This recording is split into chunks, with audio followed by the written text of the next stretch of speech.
Looking for a job isn't easy. It used to be that you could apply at a big name tech company and build a great career for yourself. But times have changed. Many of these companies have gone full woke. And if you aren't the right gender, ethnicity, you don't use pronouns, or if you're not an activist for the preferred cause, then good luck. Why would you risk your career on that? At Red Balloon, we're connecting good employees with top quality companies that value you for your skills and your work ethic, not your social activism score. Employers who post jobs on Red Balloon are focused on creating an enjoyable and productive work culture, free from divisive woke mandates. So if you want to find a serious career path without the nonsense, come to Red Balloon and post your resume today. Because you shouldn't have to choose between your job and your values.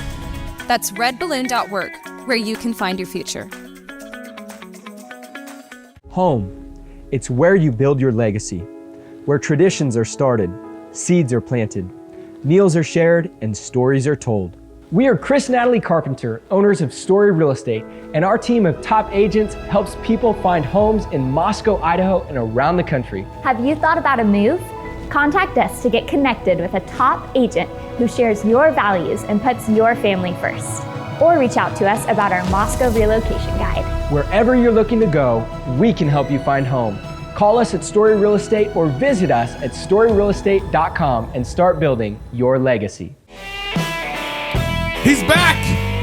Pastor Toby. Yes. Chuck Knox, I'm the Water Boy. Good to be with you guys on Cross Politics. Toby was gone for about a week and a half, 14 days. Enough days to finally make us miss him. I missed him on day one. I'm Did just you? very clear Did you? about that. Yes. It's about day 13 for me. I'm doing this live. Every day that he's not here. I feel really loved right now, as you can tell. Challenging. Only takes 13 days for my good friend Gabe to finally miss me. That's great. Hey, this show's brought to you by High Contrast Hymn Books. If you don't teach your kids the Lord's songs, the world will teach them its songs. Ooh. The brand new High Contrast Hymn Book is designed to help you teach your children the most beloved songs of the Christian faith. Its captivating illustrations will create special moments of truth, goodness, and beauty in your home every day. So get a copy today for your family. And do so by going to highcontrasthymnbooks.com/FLF. That tells them that we sent you. That's www.highcontrasthymnbooks.com/FLF. Hey, we're really grateful to have with us Mr. Martin Kulldorff. He's a Swedish biostatistician, member of the FDA's Drug Safety and Risk Management Advisory Committee. He co-authored the Great Barrington Declaration. Oh, yeah. Bars. With our friend Jay Bhattacharya, which called for the lifting of COVID restrictions in order that herd immunity might be developed. He's a professor of medicine at Harvard for 18 years, but as of 2021, is on leave. Oh, surprise. It says. You're still part of the FDA? You're still a member of the FDA, too? I was part of that committee for 3 years until sometime last year. Okay.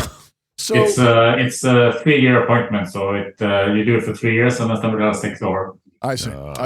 So Martin, I know this is a gigantic question, but we've been hitting this since 2020. February. We've been following you. We've been following the work of Jay. But we want to ask each of you, because I don't think we can say it enough. How COVID was handled? Why is it the biggest public health mistake maybe in history? I think it is. And why is a good question. There was some type of herd thinking.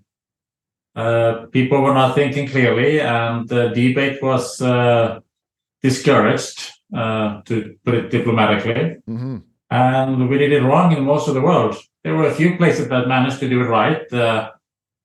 Sweden, for example, did not kept schools open and did not lock down in the same way as most other countries. And Florida is another example, and there are a few more. But in most cases, we basically threw the basic principles, the fundamental principles of public health out the window.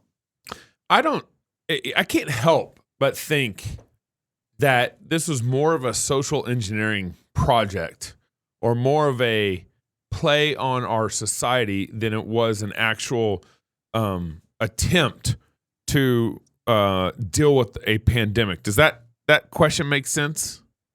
It does. It certainly wasn't proper public health because all the focus was on COVID, and that's not public health. You have to consider all other diseases.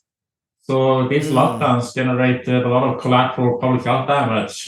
People who didn't get the cancer treatment or cancer screening, cardiovascular disease outcomes were down. We have enormous mental health problems like diabetes care and so on. So this was a disaster in terms of public health. So there is other explanations that you. So it's a good question. Yeah, I'm sorry, Gabe, go ahead. I just kind of related to that. When the pandemic started, and for us in March, basically here in Idaho, because our city went a wire tripped in our local city. But we found, Dr. Ryan Cole pretty quickly. We found Dr. J. Bhattacharya pretty quickly. We had them on the show, I want to say April, maybe May, like really quick. Yeah. I mean, in the whole pandemic. They were super helpful in all this. But Danae Rancourt on masks. Danae Rancourt, that's right. Plenty of information on masks. Yeah, and so we were interviewing, I think, people who were getting it pretty quickly from the jump back in March, April, May 2020. We should have had you on earlier also. But did you feel like you were on an island as you started processing the pandemic? I mean, obviously, you're on leave from Harvard for a reason. To me, it would seem like. It was very weird and very stunning because what I understand, having worked with infectious disease outbreaks for a few decades, was very different from what I read in the media. And when I talked to my colleagues, who I have sort of a personal relationship, most of them agree with me that focused protection, better protecting the high risk older people, and not locking down everybody would be the appropriate response. But the media and also the scientists who were sort of given a platform by the media was saying other things. Wow. You said this really is the worst public health mistake in history. I can't help to think, looking at the last 3 years, a lot of people feel that it's over and that we're out of it. We just have some residue from the last couple years. But if this really is the worst public health mistake in history, there has to be more fallout from this that we don't even see yet, right? What do you think that is? Well, I think that's true because the pandemic, I think, ends and then it goes into an endemic stage, just like the other coronavirus that we have been lived with over 100 years. But the collateral damage is going to be with us for a long time. The fact that children didn't get proper education for a year or even more in some places, that has long-term consequences on their lives, both in terms of their social life, their health, and their economic potential. So that's going to be with us for a whole generation. And also, let's take cancer, for example. So let's say a woman who didn't get her cervical cancer screening, she didn't just die immediately on the spot because that's not how cancer works. But instead of living another 15, 20 years, she might now die 2 or 3 years from now. So these public health consequences are things that we're going to live with for decades, unfortunately. As someone who's worked on the safety of vaccines, what are some of the concerns you have with the long-term effects, particularly of the mRNA vaccines? So we obviously don't know much about the long-term effects because we have only had this vaccine for a couple of years. We know that there are an increased risk for myocarditis, which is inflammation of the heart, and especially in younger men. So we know there are adverse reactions. So the key thing, I think, when thinking about the vaccine is that if we go back to 2021,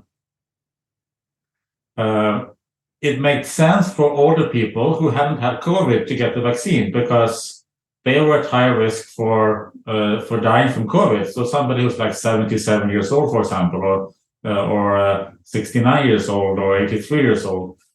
So they had a higher risk of COVID mortality. So even if there's a small risk from the vaccines, it makes sense to take the vaccine. On the other hand, if you're a young adult or a child, or if you already had COVID, so you have natural immunity, so we know that natural immunity from having had COVID is better, stronger than the immunity from the vaccine. So if you had COVID, then you didn't need the vaccine. And if you're a child or a young adult, the risk from COVID is very, very, very small. For children, it's less than the typical season from the annual influenza. So there, since the benefit is very small, even a small risk from the vaccine will sort of tip the balance to make it more detrimental than beneficial to the person. So it's a very age-specific, how you want to deal with a vaccine like this is very specific by age, but instead they mandated it for everybody, which I think was very, very bad. Why do you think they did that?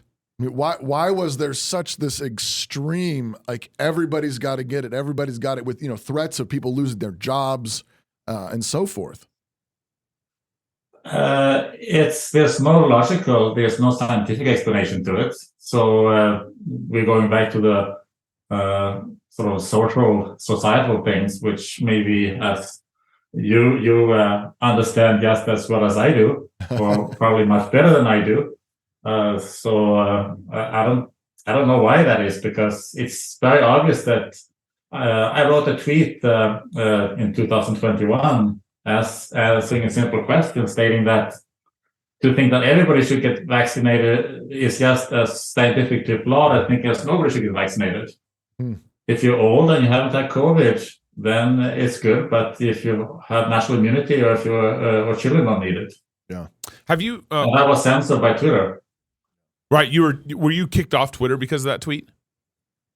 I was censored a few times, and I was suspended for, I think it was about 3 weeks at one point. Wow. Right now we're suspended on YouTube this week. It's insane. Oh, I'm sorry. That doesn't make any sense. No, it doesn't.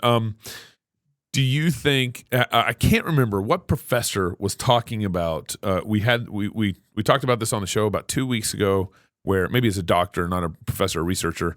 I'm talking about how the vaccine was getting in all the way into like men's semen. Yeah. And spread, and could potentially spread to the woman. Arnie. What's his name? Yeah, I know who you're talking about. I'll find it real quick. Go ahead. Are you seeing that the vaccine is like that? I don't know, absorbent in the body, and that is the potential of the vaccine doing that kind of damage? So that's not really my area of expertise, because as an epidemiologist, I sort of know how to look at population data and looking at this the data on the safety and efficacy of vaccines from clinical trials or case control studies. I don't think there's been any epidemiological studies on that topic. So that's a question then of understanding the biology of both this new technology as well as the body. So that's better to ask people who have that expertise. Yeah. I don't. So there was another reminiscent question I had was, I remember when the pandemic broke, all of a sudden, like I'm this lay person, this lay citizen, this common citizen, and we couldn't really trust anything the CDC was telling us. Nope.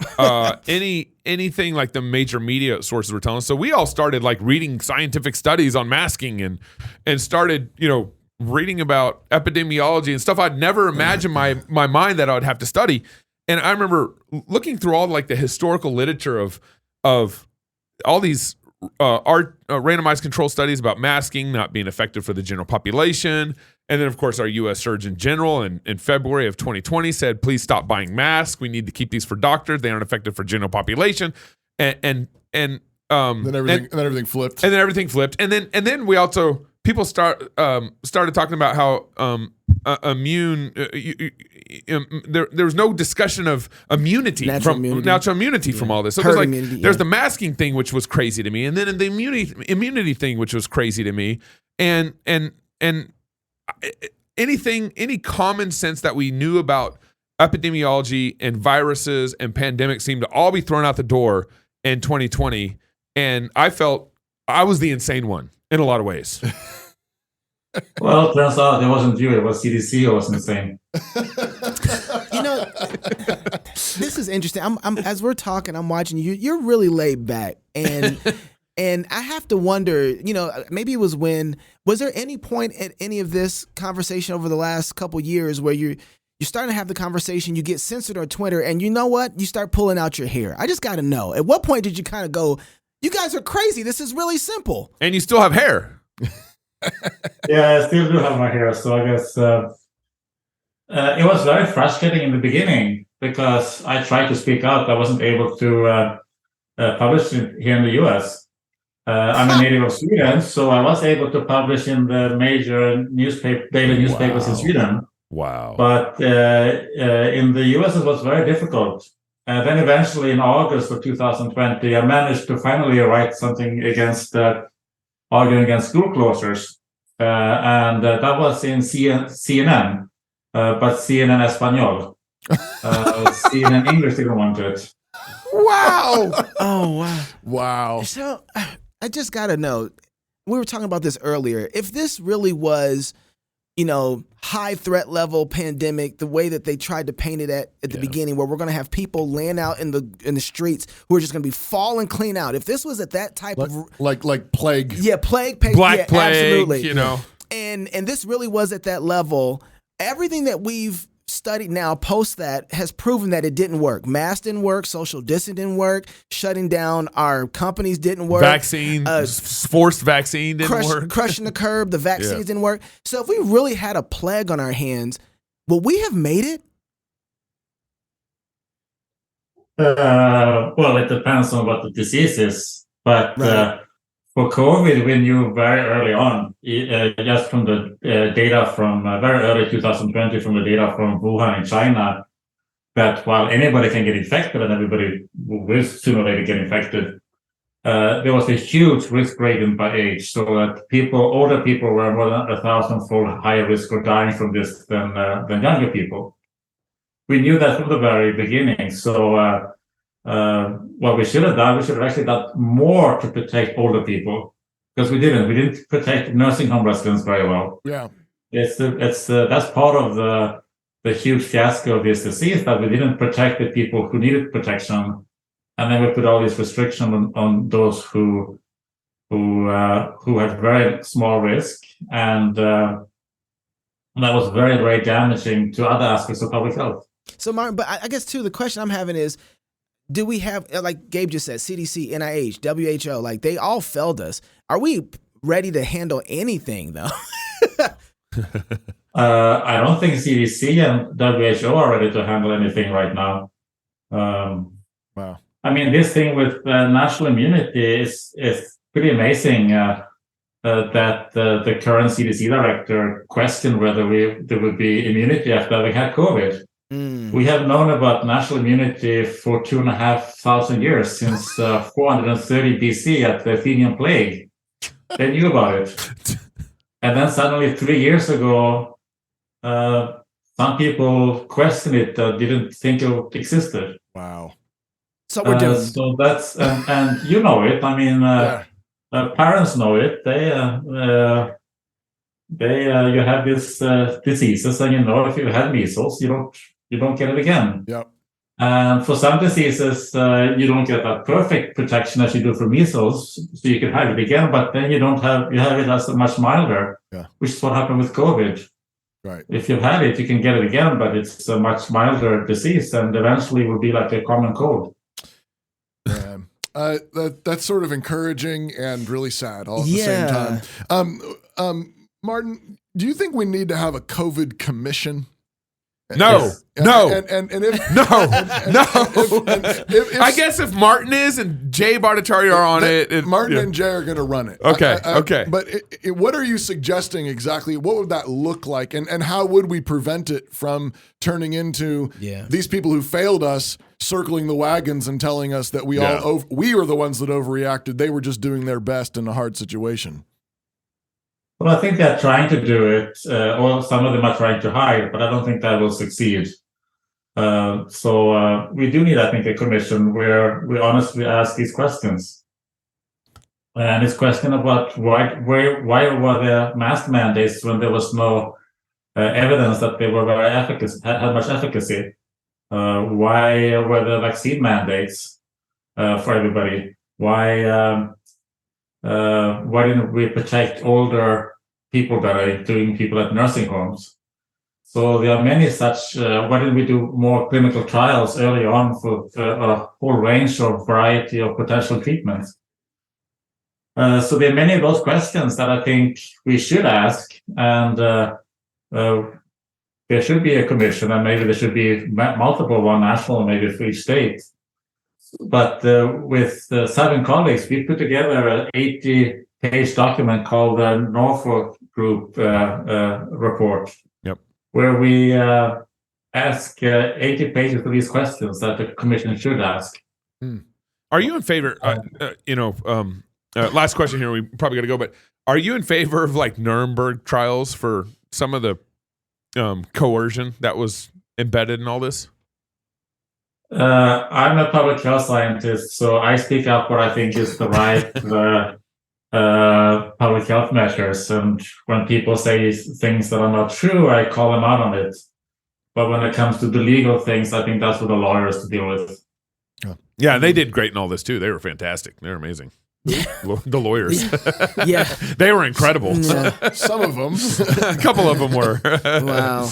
I do like the idea that he mentions there of potentially, I mean, you don't have to necessarily wait for it to be national or international to do a commission. Yeah. I mean, we could do it by state. You could do it even potentially maybe by county. I mean, a lot of our states had health districts. That's true. Yeah. That were doing, I mean, a lot of these well, and city councils create commissions all the time. Draconian things came down from local health districts. And I mean, at least trying to work at a local level for accountability. I think we need to do it now. And I really appreciate the work you've done. And what's the name of that document again? The questions that we should ask?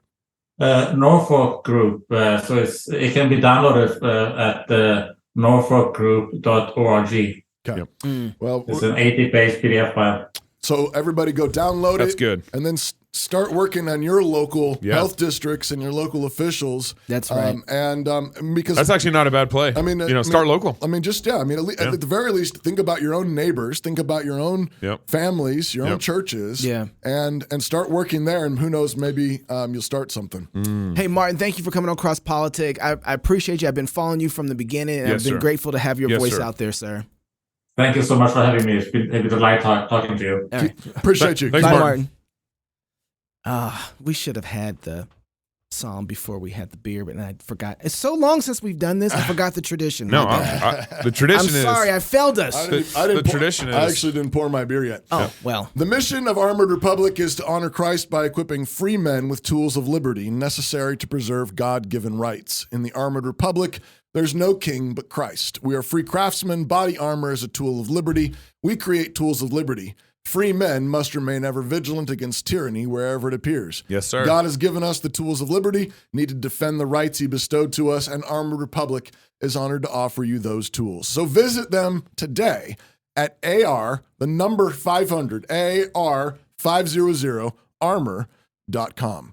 Beer and Psalms. Cheers. Cheers to the king. In God the I haven't poured mine yet. Cheers. Cheers. Like Zion's hill.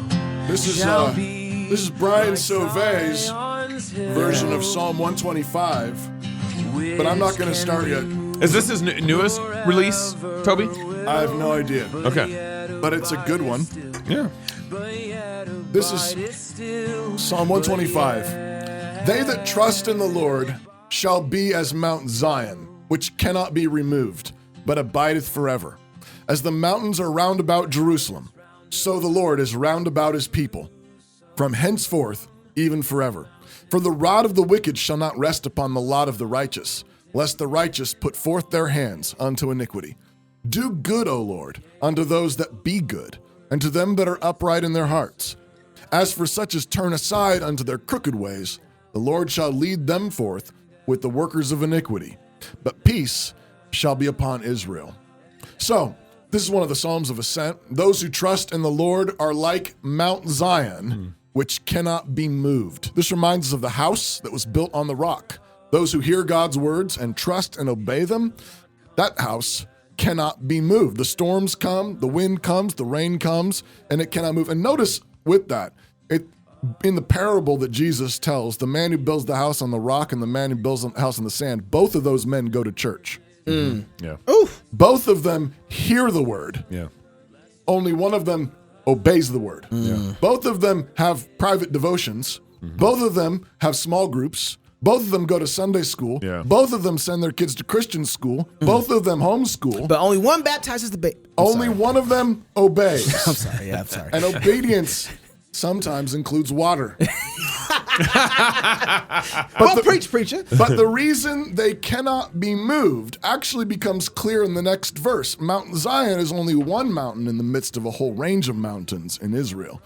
And just as the mountains surround Jerusalem, so the Lord surrounds his people forever. That's our safety. That's our confidence. And this isn't because Jerusalem never had wicked rulers, because they certainly did. I mean, you remember Kings? Yeah. Yep. I mean, it's rough up in there. It's a mess in there. But God guards on every side. God guards on every side, which means he's at work inside. Right? He's not just outside, he's also inside, on every side. And he doesn't allow the schemes of the wicked to overthrow the righteous or ultimately even corrupt them. The psalm ends with a prayer that God would do good to those who are good and lead the workers of iniquity away so that peace might be upon his people. Sometimes good reform types, like us, have trouble with lines like this. How can we pray for God to be good to good men when there aren't any? Right? Don't you know your T, your total depravity? Yeah. But this is to misunderstand the gospel. It's true that no one is good of themselves, all by themselves, but that doesn't mean that no one is good. Right. Because God has come and he's surrounded his people with his love and his mercy. He's taken away all our evil and he has given us his goodness. We are good because he is good. And it isn't humble to deny that he has made us good. If he says, "You are my people and my goodness is upon you," Yeah. Believe it. It's arrogance to say, no, I'm not good. That's right. No, you arrogant. That's right. Arrogant, boastful man. Yeah. No, you shut up. If the king says Hath God said? if the king says you're good, you're good. Yeah. That's right. Right? So this is the exhortation today. Think, pray, believe, and act as though you are God's people. You are his beloved people. You've been marked in baptism as his own, and by faith you have received his goodness, his righteousness. And therefore, this doesn't make you weak and timid. It ought to make you bold and courageous. The God of the universe surrounds you, like the mountains that surround Jerusalem. All those who trust in the Lord are like Mount Zion that cannot be moved. So what do you face today? You face health troubles, financial troubles, sin troubles, marriage or parenting troubles, political troubles, whatever. Bring them to the Lord with the faith that goes with being his people. Don't merely listen to the word, but also obey it so that your house will be on the rock. But don't just obey. Obey with confidence. Obey with a smirk on your face. Obey like royalty, like nobility, like your father That's right. is the king of the universe. That's right. Because he is. That's right. Amen. Cheers to the king. Cheers. gentlemen. Cheers. Yeah, that's good. That's good.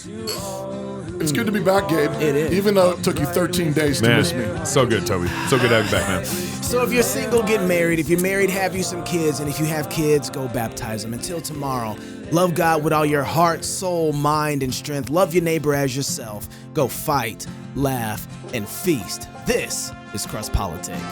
But I am a little mad that you had Joel on without me. Yeah, I know. He was too. Did he mention it? I don't remember him mentioning it. But okay, no.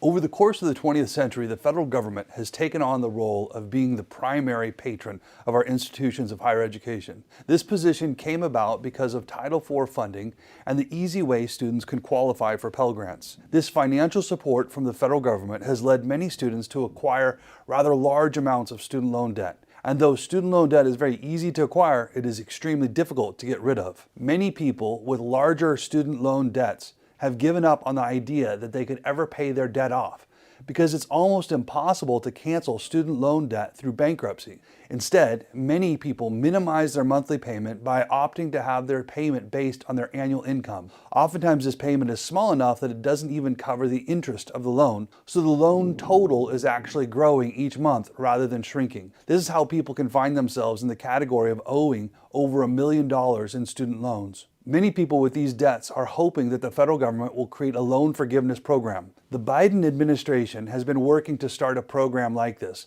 but has been delayed by lawsuits that the Supreme Court is reviewing. At this point, there is no word about how that will go, but this method is not a silver bullet because it just moves the debt from the students who applied for the loan to those who did not apply for it, hardworking families and those who didn't go to college. At this point, approximately 43 million Americans are carrying student loan debt, with that total debt exceeding $1.5 trillion. The debt owed on America's student loans is now seen by many to be the next big financial crisis, a debt bubble that, because it has no collateral except the federal government, will hit America worse than the housing crisis of 2008. Of all the various forms of debt that Americans take out, student loan debt has the highest default rate, with over 10% of the 2015 graduates defaulting within the first 3 years after graduation.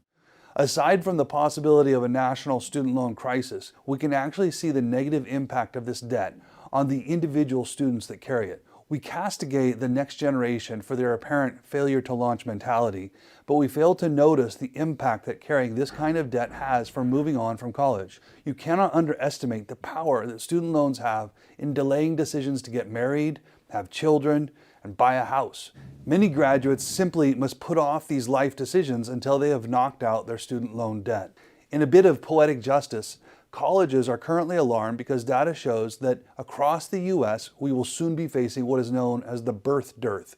That is, that since 2007, the nation's birth rate has dropped more than 12%. This means that looking forward to the year 2026, there is a corresponding projected drop in college enrollment because we are going to have fewer high school graduates. Therefore, in a few short years, we will be facing a shortage of incoming college freshmen. And while colleges are busy figuring out how to respond to this coming drought of prospective students, I don't think that they realize the possibility that they have contributed to the creation of this drought. But since the burden of student loan debt has significantly discouraged college graduates from taking the plunge to get married or to start having kids, it is reasonable to suspect that colleges themselves carry some of the blame for this coming birth dearth. Consider the impact of those two June dates, June 22nd, 1944 and June 23rd, 1972. With the first, FDR brought us the GI Bill, which opened the doors for the federal funding of college education. And with the second, Nixon set up the 1-2 punch of the Pell Grant and the federally subsidized student loan. You can't deny that these programs have brought in a lot of good in that they made a college education a possibility for millions of Americans who lack the means to get there on their own. I'm one of them. Straight out of high school, I joined the Marine Corps Reserves in order to take advantage of the GI Bill. I then used both Pell Grants and student loans to complete my degree. So I can appreciate how for many individuals these programs made college a possibility. But this good thing has come at a high cost as well. Our graduates are now walking across the graduation stage, pulling a $30,000 ball and chain of debt after them. And on top of that, our colleges too have become radically transformed for the worse and not for the better. The torrent of federal money has come with a significant number of strings attached and has reshaped the face of higher education in ways that we, distracted by the free cash, have failed to understand. At New St. Andrews College, we understand the cost that comes with these federal loans. We recognize that some students have to take out loans to go to college. But we also recognize that we are responsible to set an example for our students, so we refuse to accept federal money. This is a cost to us as an institution because we don't get this easy money. Instead, our vision is to offer an education that is truly free of government entanglement, and that helps our students be free of debt. We are also committed to making our tuition competitive and financially feasible for students. We believe this is the proper way to solve the student debt crisis. If you would like to follow this conversation, go to our blog where we will continue to post on our unique perspective of federal funding and higher education. The link is in the description, or just go to nsa.edu and click on the blog.